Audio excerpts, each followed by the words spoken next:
학교, 영화, 그리고 영어 교육. 이 세 가지는 하나의 공통점이 있습니다. 그 공통점을 가지고 이야기해 보죠. 자, 학교인 대학은 국가 또는 특정 정치인들에 대한 하나의 불의, 또 하나의 불의에 저항하고 사회에서 돈의 관점을 벗어나 연구할 수 있는 그러한 유일한 기관일 수도 있어요. 단지 취직만을 위한 기관이 아니다라는 거죠. 그리고 국가의 사상을 전달하는 대리기관이 절대 되어서도 안 됩니다. 모든 속박에서 벗어나야 한다는 게 중요한 대학의 특징이죠. 모든 속박에서 벗어나 모든 연구를 하는 것. 이것이 인류의 발전에 대학이 했던 지대한 공이었죠. 아무 의미 없어 보이는 땅에 떨어지는 사과를 보고 뉴턴은 생각을 했고, 지나가는 기차에 타고 있는 사람과 밖에 있는 사람이 시간이 다르게 갈 수 있다는 기괴한 상상을 했기에 아인슈타인이 나왔죠. 인류는 동물의 위기 질서에서 또는 동물의 생존 전략에서 인간만의 독특한 문화를 별도로 만들 수 있었던 것도 결국 이러한 대학의 역할이 컸죠. 또 하나의 영역이 있습니다. 자, 대학이라는 영역이 있다면 두 번째 영역은 정부의 나팔수가 되어 억지 춘향이처럼 어색한 과장된 표정과 연기로 애국심을 도취하는 그런 삼류 영화가 있기도 하지만, 정부 또는 국가가 그것의 잘못된 부분을 널리 영화로 사람들에게 알리는 또 하나의 저항이 바로 의무 또는 책무인 영역이 바로 영화라는 거죠. 영화는 그만큼 많은 사람에게 영향을 미치기 때문에 이것은 악용이 될 소지가 높죠. 다시 말하면 정부의 나팔수가 될 수 있는 겁니다. 그럼 학교란 것도 마찬가지겠죠? 여러분들 하나의 세뇌를 시킬 수 있는 또 하나의 도구가 될 수 있어요.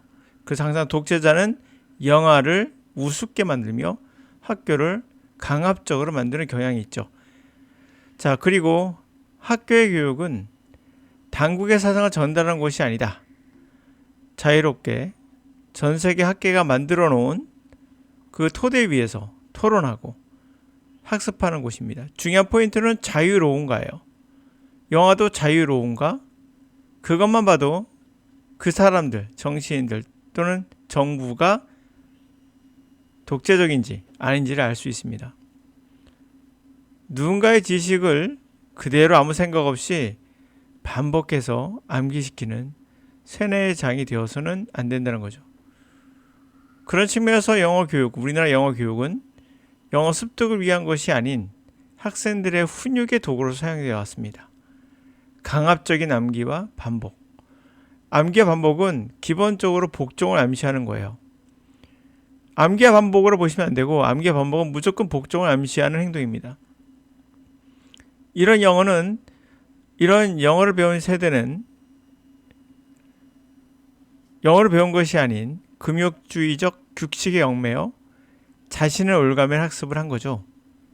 영어는 정답이 있다 생각하고 그것을 틀리면 창피한 겁니다. 그래서 금욕주의적으로 전체 지문을 암기하는 분들도 있었고, 이것이 또 하나의 정치와 국가의 복종을 키우는 도구로 영어는 전락했어요. 지금도 그럽니까? 네, 지금도 그러합니다. 이제는 영어 공부도 자유롭게 해야 합니다. 그게 학습의 정신이죠. 학교의 정신이기도 하고요. 학교와 대학의 정신이기도 합니다. 세계적인 언어학회에서 누구도 영어를 강압적으로 해야 해서 암기해서 배워야 한다는 사람은 한 명도 없을 겁니다. 근데 왜 우리 영어학습법은 암기와 반복에 매달리는가? 그것은 이유는 간단합니다. 과거, 지금도 그럴 거라 생각되는데, 학교가 국가 또는 특정 정치 세력의 이익에 부합한 행동을 한 겁니다. 이것이 아직도 영어를 노력과 훈련으로 고통을 이겨내는 과정을 생각하는 어떤 복종의 마인드를 가지고 있는 이유이기도 하죠. 영어 강사에게 절대적으로 의존하는 태도, 이런 태도도 결국 이런 태도를 보이는 것도 이유이기도 합니다. 여러분들은 복종적 태도를 취하고 있어요. 자, 영화 산업에 이해를 해볼까요? Film politics, 영화와 그리고 정치. 아메리카에서 정치는 developed from interest, 이해관계에서 발전해 왔어요. politics, 정치, American film industry, 영화 산업의 정치와 한 세대의 broadly social filmmakers, 한 세대의 폭넓은 사회에 관련된 영화를 하는 영화 제작자들, 사회에 관련된 영화 제작하는 사람들, 그 세대 둘 간의 이해관계에서 진화해 갔다는 거죠. 발전해 왔습니다. 이 한 세대의 폭넓은 그런 대중적인 사회와 관련된 필름을 만드는 사람, 영화 제작자들의 formative experience, 이들이 형성되는 그러한 형성시켰던 중요한 경험들은 arguably 반드시 필연적으로 those 30대의 그러한 30년대 그런 경험이 확실합니다. 그러니까 결국 한 세대가 만들어졌는데 이들은 사회에 대한 어떤 그렇죠 문제를 제기하는 제작자라는 거죠. 이들이 형성되는 경험은 바로 그렇게 뭐 그런 1930년대의 그런 경험들일 거라고 확신한다는 거죠. 그리고 그들의 who began working, 그들은 할리우드에서 일을 시작했습니다. As a director, 40년대에는 감독으로서 그들이 이제 활동을 하게 되죠. 그러니까 30년대에 자라난 세대, 그러니까 대학을 자라난 애들, 우리도 대학생들이 자라나서 사회에 들어가죠. 그때 대학생들이 생활했던 이 경험의 공간, formative, 그것을 형성하는 데 중요한 경험의 공간이 바로 대학이었겠죠. 사회에 나가서 그것을 이제는 어떤 직업으로서, 감독으로서 표출해가는 그런 시기가 되었겠죠. 그게 40년대란 거죠. The object, 그 목표는 바로 produce empirical based book, 경험을 기초로 한 책을 만드는 거예요. On the work of this group, 이 그룹의 작업에 대한, 이 그룹의 일에 대한 경험적인 것을 기초로 한 책을 생산하는 것이었어요.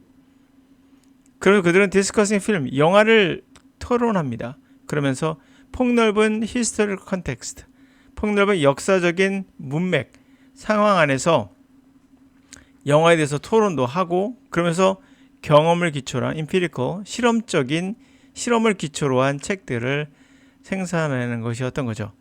이 그룹이니까 아까 말씀드렸던 그 사회 영화 제작자들, 그러한 제작자들의 일에 대한 그런 경험적을 기초로 한 실험을 기초로 한 그런 책을 생산하는 게 목표였다.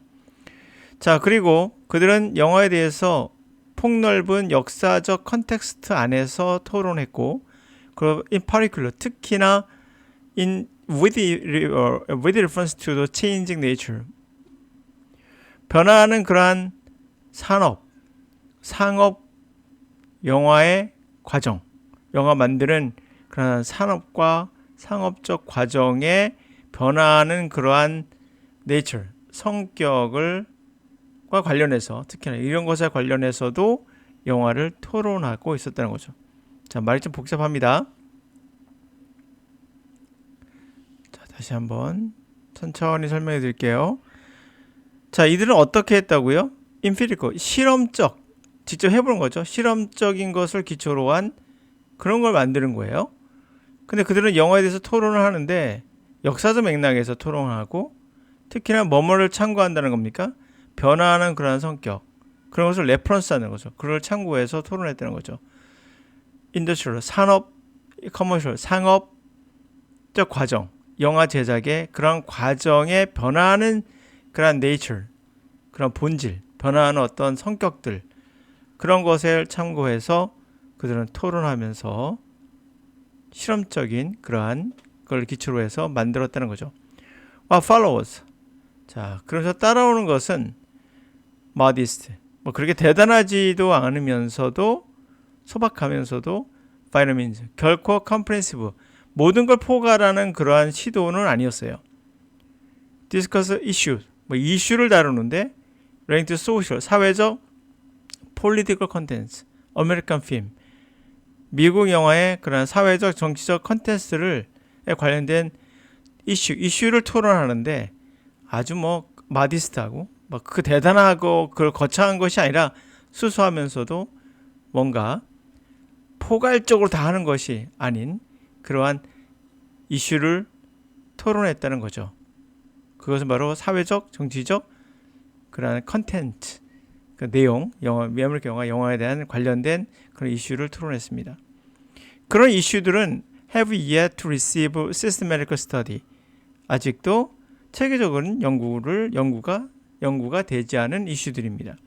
at least 적어도 for the period prior to the 60s, 60년대 이전의 시대 동안엔 적어도 그 당시에는 체계적으로 연구가 되어 있지 않는 것이었어요. 그러니까 실험적인 거죠. 어찌 보면 실험적인 임피리컬한 실험적인 그런 도전을 한 겁니다. 이슈에 대해서. While there are clearly dangerous, 명확히 위험한 요소들이 있죠. Making individual filmmakers, 개개의 영화 제작자들을 포커스로, 영화 제작자를 토론의 중심에 둔다는 거, 그들에게 영화 제작자가 포커스를 받는다는 거, rather than production system itself, 제작의 시스템 그 자체라기보단 제작의 시스템보다는 영화 제작자 그 자체에 포커스가 맞춰준다는 건 위험해요. 그리고 broader codes, 보다 폭넓은 그런 방식들, 영화 제작 방식들, 그리고 아이디올로지, 이념들, 영화의 이념이나 그리고 여러 가지 전달하는 그런 방식들, 그런 것들을 초점을 맞춘다든지 또는 그들의 관계, economic, political power, 경제, 정치의 권력자에 대한 그들과의 관계에 초점을 맞춘다는 것은 굉장히 위험하죠. 그렇긴 하지만 또한 어드밴티지가 있어요. 그와 같은 어프로치 접근에는 어떤 이점들이 있습니다. 그것은 바로 노션 파티큘러 그룹, 어떤 특정한 그룹, 요새 영화 제작하는 그 사회 영화를 만든 사람들 있죠. 특정한 그룹의 그런 생각이 샘플이 되는 거죠. 영화의 샘플을 마련해 준다는 거죠. At the center of study, 연구의 핵심에, 연구의 한중간에 어떤 샘플을 마련해 줘요. 그래서 could then examine, 검토될 수 있는 거죠. In terms of, 이러한 관점에서. 짐 쿡과 알렌 러벨이 see as process, 과정으로 보았던 어떤 과정? This generation artist, 이 당시 세대 예술가들은 negotiate their relationship, 관계를 film industry, 영화 산업과의 관계를 타협하는 과정. 자, 이 시대의 예술가들은 영화 산업과 타협하는 과정이 있었어요. 그렇게 타협하는 과정이라고 보았던 거가 있어요. 그러한 면에서 한번 검토해 볼 수 있는 그런 샘플을 마련해 줬다는 거죠. 이분들의 생각이. 자, 이렇게 해서 우리가 영화 산업이라는 게 어떻게 성성되었는가를 보여주고 있어요.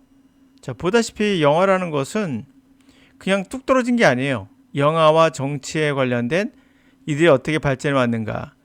영화 산업을 통해서 자유롭게 정치에 대한 어떤 그런 관계가 연결되면서 이들은 사회적 영화, 소셜 필름 메이커들이 그들의 어떤 그 30년대 경험했던 거를 40년대에는 할리우드에서 영화 감독으로서 펼쳐나가면서 그러면서 권력자들과의 어떤 관계에서 어떤 줄다리기를 하는 그러한 모습을 보여주었다는 걸 알 수가 있죠.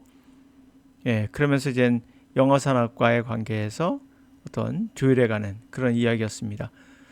그럼 사회적 이슈를 다룬다는 거, 정치의 어떤 컨텐츠, 사회적 정치의 컨텐츠와 관련된 이슈를 다룬다. 이게 뭐가 있을까요? 지금 나와 있는 거. 기생충이 바로 그에 속하는 거죠.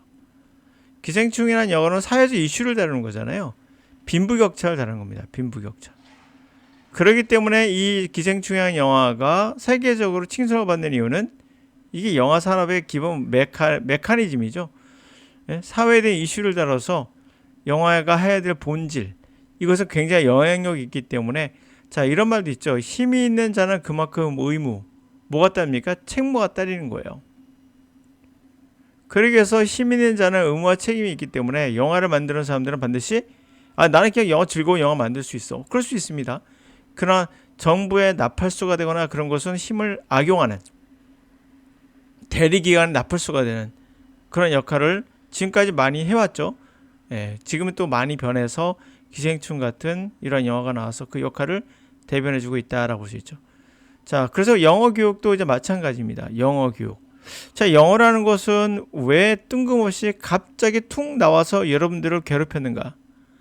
간단합니다. 여러분들을 복종시키기 위한 하나의 도구로서 영어는 참 쓸만했던 도구예요. 그래서 여러분 단어 암기시키는 것부터가 이제 여러분들에게 복종을 강요하는 겁니다. 제가 누차 말씀드리자면 암기라는 것의 기본 베이스, 깔려있는 전제는 뭘까요? 그 전제는 복종이에요. 왜 암기가 복종일까요? 암기한다는 것은 이거는 절대적인 거예요. 절대. 그러니까 절대가 뭐죠? 불변, 완벽 이런 개념이에요. 그럼 절대적인 자가 존재하면 우리는 복종을 의미하게 됩니다. 그래서 성경을 암기한다, 불경을 암기한다. 이게 뭐죠? 복종을 하겠다는 개념이에요. 종교에서 나온 개념이죠. 그래서 여러분들이 암기한다는 것을 너무 쉽게 말씀하시는데 사실 이것은 뭡니까? 절대자에 대한 복종이에요. 우리는 복종해야 될 이유도 없으며 우리는 새로운 토론, 자유로운 토론, 그 과거의 것도 한번 생각해보는 그러한 관점이 필요한 거죠. 그게 어디서 이루어지는 겁니까? 학교 교육에서 이루어져야 되고 그것도 영어에서도 이루어져야 되는 거예요. 왜 단어를 암기해야 되는 거죠? 어린아이는 단어 암기하지 않아도 잘하는데 이런 관점에서 왜 우리가 독해를 할 때 왜 자꾸 우리는 문법을 해야 되죠?